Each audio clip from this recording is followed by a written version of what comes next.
Hi friends, so we bought this hair dryer.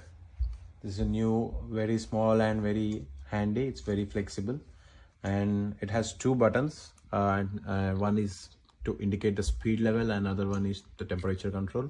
So it has two speed levels. This is the medium speed and this is the full speed. And it has different temperature control modes. And this is the hot mode, and this is the medium temperature mode, and this is the cold mode. With that it has this indication. And it also came with 3 different filters to blow the air to a particular direction.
It just does this.